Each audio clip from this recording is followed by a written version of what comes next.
Le Seigneur soit avec vous et avec votre esprit. Bonne nouvelle de Jésus-Christ selon saint Marc. Gloire à toi, Seigneur. Marc au chapitre 8, les versets 11 à 13. En ce temps-là, les pharisiens survinrent et se mirent à discuter avec Jésus. Pour le mettre à l'épreuve, ils cherchaient à obtenir de lui un signe venant du ciel. Jésus soupira au plus profond de lui-même et dit, « Pourquoi cette génération cherche-t-elle un signe?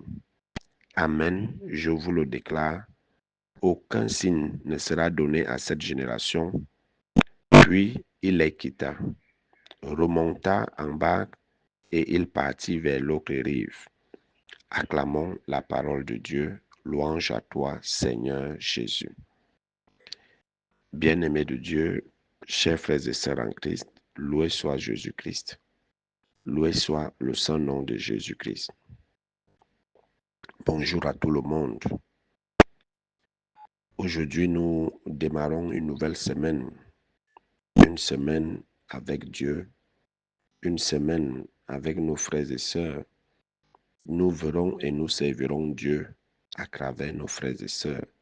Chacun de nous est le reflet de l'image de Dieu. Chacun de nous est la présence de Dieu parmi nous, parce que l'Esprit de Dieu habite en chacun de nous. Et chacun de nous est le prolongement de la main ou de la grâce de Dieu dans la vie des autres. C'est pour ça que le Seigneur nous invite à nous aimer les uns les autres, à faire miséricorde, à nous pardonner les uns les autres et d'être saints comme lui-même. Dieu nous a créés à son image et à sa ressemblance. Donc quand je vois mon frère, ma soeur, mon prochain, c'est Dieu que je vois. C'est sa présence que je vois à travers l'autre. Voilà pourquoi le visage de l'autre doit toujours m'interpeller. Alors, chers frères bien-aimés, c'est avec cette considération les uns envers les autres que nous devons débuter cette semaine afin de veiller sur notre conduite, qu'on ne soit pas auteur du malheur de nos frères et sœurs. Et puisque cette semaine marquera également le début de l'entrée en carême par l'imposition des cendres le mercredi, qui est dans 2 jours, et l'antienne du carême nous invite à entrer dans le combat de Dieu, les yeux fixés sur Jésus-Christ. Dans le texte de ce jour que nous méditons, Saint Jacques, dans sa lettre, nous dit, si l'un de nous manque de sagesse, qu'il demande à Dieu. Qu'il demande à Dieu. Lui qui donne à tous sans réserve et sans faire de reproche, elle lui sera donnée. Donc, n'hésitons pas de demander les dons du Saint-Esprit au Seigneur. Ces dons sont là pour nous aider, pour nous orienter, pour nous amener à nous conformer à la volonté de Dieu, à marcher selon la volonté de Dieu. N'hésitons pas à demander la sagesse de Dieu, le discernement, tout ce qu'il nous faut pour une bonne vie de foi, une vie dans l'Esprit Saint. Ce sont ces dons-là qui nous aident, ces capacités, on va dire surnaturelles, dont nous avons besoin ici-bas.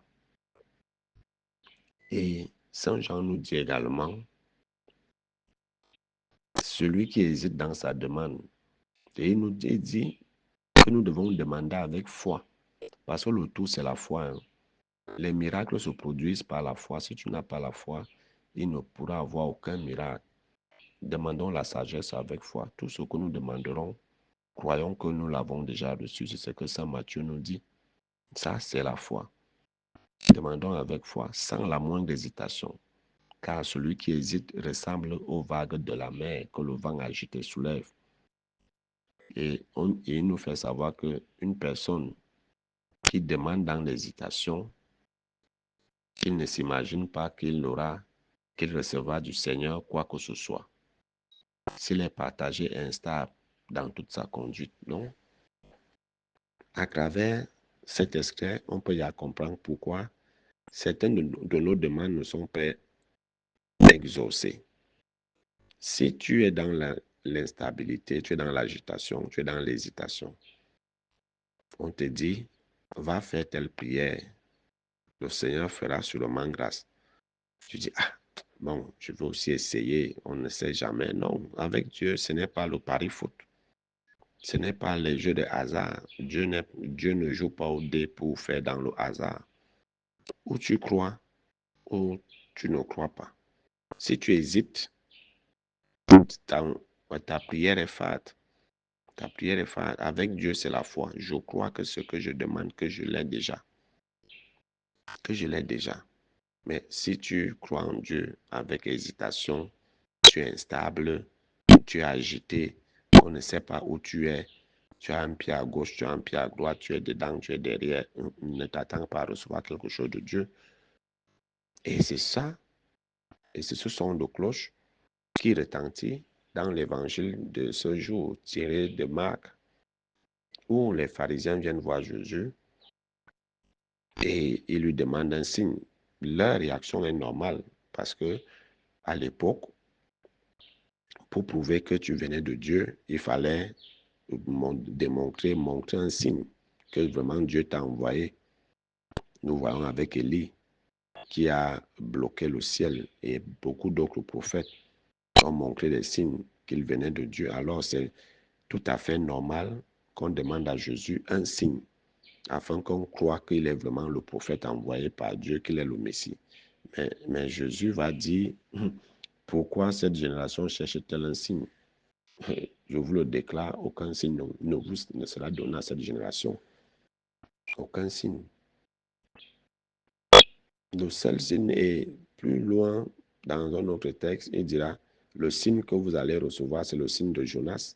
Et c'est quel signe? C'est le signe de la conversion. Le signe que nous attendons, ça doit être le signe de l'amour du prochain. Et parce que nous sommes à la recherche des signes, nous ne sommes pas différents de la génération de Jésus qui demande un signe. Et parce que nous sommes à la recherche des signes, que nous allons d'église en église, de prophète en prophète, de pasteur en pasteur, d'apôtre en apôtre, les gens qui s'autoproclament. C'est pour ça que les églises éveillées ont le vent en poupe. Parce que justement, elles vous miroitent ces illusions des signes de la présence de Dieu, ou qu'ils viennent de Dieu, ils vous miroitent. Et alors, ils vont faire dans des tours de magie que vous allez croire qu'ils font des miracles. Parce que justement, c'est des signes-là que nous cherchons. Nous cherchons des prêtres puissants, des prêtres exorcistes surpuissants. Si quelqu'un vient, mon père, est-ce que vous êtes exorciste? Tu dis non. Non, toi, tu n'es pas exorciste. Toi, tu es prêtre, tu pries. Et si Dieu agit, il agit. Non, nous, on cherche un prêtre exorciste. Moi, il demande souvent un prêtre exorciste, c'est quoi? Déjà, tout prêtre est exorciste de par son sacerdoce. Et maintenant, c'est une autre grâce que le Seigneur t'accorde et qui te permet d'exercer. Et il y a une chaire d'exorcisme. Il faut que l'évêque nomme quelqu'un comme exorciste dans un diocèse. Mais ça n'empêche pas que certains prêtres peuvent pratiquer des exorcismes privés. Mais ça ne doit pas être une étiquette parce qu'aujourd'hui, c'est ça. On cherche les signes, les prêtres puissants. On va d'église en église, mais en fait, on ne croit pas. On ne croit pas. On est tellement agité et instable. Et c'est pour ça que nos prières ne sont pas exaucées. Parce que Dieu n'est pas dans l'agitation. Dieu n'est pas dans l'instabilité. Dieu n'est pas dans l'hésitation. Tu vas aller voir un prêtre, il va te dire, il t'écoute, il te demande, ça fait combien de temps tu ne t'es pas confessé? Tu dis 10 ans, 5 ans. Alors, il te dit, va d'abord te confesser. Après, on va prier sur toi. Mais toi, tu veux d'abord que lui prie sur toi. La grâce de Dieu va agir comment? Non, mon père, moi, je suis venu pour que tu m'imposes les mains parce que mon problème et que tu me donnes des prières qui vont faire que non. Le propre blocage, c'est tes péchés que tu ne fais qu'entasser. L'imposition des mains, ça sera comme de l'eau sur le dos du canard. Alors, on ne veut pas comprendre comme ça. On va chercher les signes ailleurs. On va arriver sur celui qui va dire, oui, ton problème, c'est simple. Viens avec ceci, viens avec cela. on va faire les neuvaines sur neuvaines, on va faire ceci, et viens avec telle chose, donne l'argent pour tel produit spirituel. Et puis là, tu dis que voilà un prêtre puissant. Pas celui qui, au lieu de prier sur quelqu'un, de faire ceci, lui d'abord que confesse-toi comme si lui-même il est saint. Voilà comment on réagit. Et Jésus dit, cette génération n'aura aucun signe de sa présence tant qu'on est dans cette agitation, tant qu'on est dans cette instabilité. Dieu n'est pas dans la cacophonie. Donc, ça ne sert à rien de courir d'église en église, d'homme de Dieu en homme de Dieu. Ça ne sert à rien si tu es instable. Si dans ta foi, tu es hésitant, si tu hésites dans ta foi, si ta foi ne s'exprime pas, tout ce que tu vas vouloir faire, c'est du folklore. On va te bouffer l'argent pour rien. Et le seul signe que Dieu nous demande, c'est de nous aimer les uns les autres. C'est l'amour, c'est la conversion. Je suis pécheur, je reconnais mon état et je décide de sortir de cette vie de conversion.